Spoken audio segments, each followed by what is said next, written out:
Today we're going to be showing you the Algot IKEA closet and organization system. I want to give you some helpful hints and tricks so that you can do this yourself at home. It is a little bit tricky at first, and there's so many different combinations. I found that just going into the store, picking up a few brackets and shelves really helped me to do this correctly. So that's what I'm going to show you today, and I hope you will enjoy. So first things first, of course you're going to have to measure your space. So I have a 67-inch space here, but the biggest thing I want to do is be able to lay it out. So like I had just mentioned, I want you to buy a few pieces. What I would like you to buy is the different shelves, and you can return whatever is extra if you don't use a larger or smaller shelf. What I have here is the 23 5/8 inch shelf, and then I also have the 15 3/4 inch shelf. So starting from the wall, I'm going to actually put a bracket on the end. It's going to give you around 1/4 inch of space that's necessary in order for the bracket to fit in. I'm not sure if you can see that exactly. You should be able to see it against the wall. All right, so I'll set that up here. And that's going to sit flush against the wall, but it's not going to be on the baseboard. It's going to be above the baseboard when it's finished. Next, I'm just going to put a bracket placement in here. And then I'm going to set my shelf right flush next to it.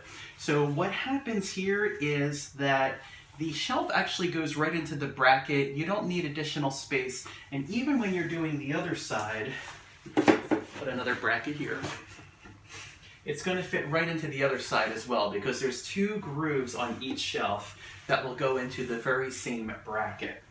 So I'm using the 15-inch shelf here, and then for my end piece, I have got another 23-inch shelf. Let's put this in the correct orientation to make sure we have all of our correct spacing. Here's my last bracket. So if I step out of the way, you can see that I have enough space to fully do everything, bracket it, and then be able to put the end piece up there. So if you followed me up until this point, I should probably tell you right now that I'm not a contractor. I'm just your average everyday citizen who knows how to use a simple level and also my hidden secret, self-drilling drywall anchors. So if you are a person who normally just nails things into the wall, you should probably introduce yourself to these, because these will hold 79 pounds. So that's going to be something that's really going to anchor into the drywall rather than just try and put a screw in there. That's how you can have a closet collapse on you. Now, another thing that I want to mention to you that is a very simple, easy tool to use is a stud finder. These are kind of cheap, usually around $15 to $20 in the hardware store. And it goes across the wall, and that will help you find the stud in the wall. No matter what closet you're installing, I recommend trying to find a stud so that you can drill directly into the hardwood, and that would prevent your need from using any other drywall anchor in that particular stud. If I can find 1 or 2 that are going to hit hardwood in my entire closet system, that's a win. That's going to guarantee me that this is not going to fall down easily. So I want to show you the cheat method of putting up the Algot IKEA system. Now, a lot of people, like myself, I'm not really good at measuring. I tend to get a lot of things off a little bit, especially when I'm drilling holes. So this is a perfect way to install a simple shelf from the Algot system without using those measurements. So first things first, I'm going to install my first pole. When I'm installing my first pole, I'm going to make sure that it's level. So I'm going to make sure it's level on that end using whatever simple level that you have. Secondly, now I want to install the second pole, but I want to make sure it's equidistant so that I can absolutely get that shelf to fit in the right spot. So this is where the cheat is. The cheat is to actually put the shelf on and have somebody hold one of these in place uninstalled. And that way you can start to level it off and make sure that this is going to work for you. So you want to make sure the top is level first and have that all set up. Then you're going to come to this end, again having your friend hold it in place. And you want to measure it here and make sure that's level. And if you're not as confident about the top, you can also level off the top.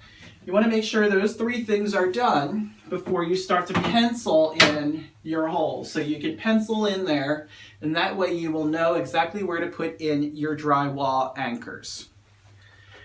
So you've already seen that I've been able to install the shelf on my Algot system, but you might be wondering a little bit further about how it all works. So I'm happy to show you.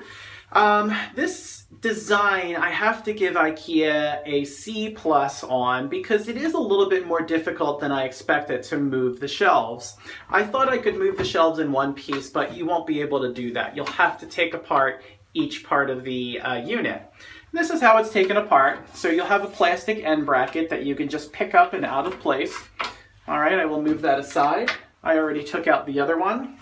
And the shelf just clicks into place. So it is moved forward. So right now I'm going to move it back, and I am going to pick it up. Hopefully it comes out easily. This time, a little bit more easy than the last time. And I'm just going to hold this up for you so that you can actually see the bracket. So it goes down and in. So that's not too complicated, but like I said, the actual aluminum on there, it can get damaged very easily, to put it bluntly. Now, if I want to move the shelves, that's also an up and turn, and hopefully it pops right out. Now, I already had one piece of this get stuck and it got bent. So that was damaged. However, these pieces are only $2 a piece, so I mean easily replaceable if you have that issue.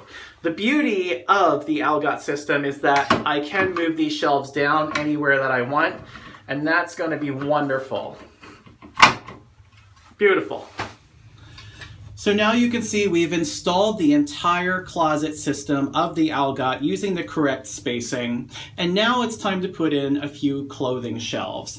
So when you get them in the store, you're going to notice they look like this. And there is one important detail that you need to make sure of. There is a small plastic lip here. If you're using just the clothing rack alone, you can absolutely keep that. But if not, you have to pop that up and out. So use a screwdriver to pop this up and out, and you'll be able to install the shelf over top of it. So let me just take this over. And I'm going to skip the first one and then go right into the second one. And I'll just let gravity pull that down. And let me grab my 23-inch shelf, which is right here. And I'm going to line up all 4 of the brackets. In the back, in the front. Okay, and once it's down, just push it in to lock it in place. Now that's quite sturdy. You can see that I have my clothing rack underneath and this on top, and it's perfect.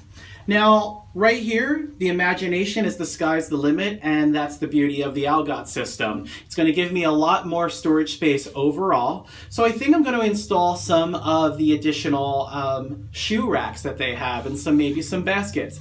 If I install those, I may do a few more videos to share with you. But thanks for watching, and I hope this gives you some luck on creating your Algot system.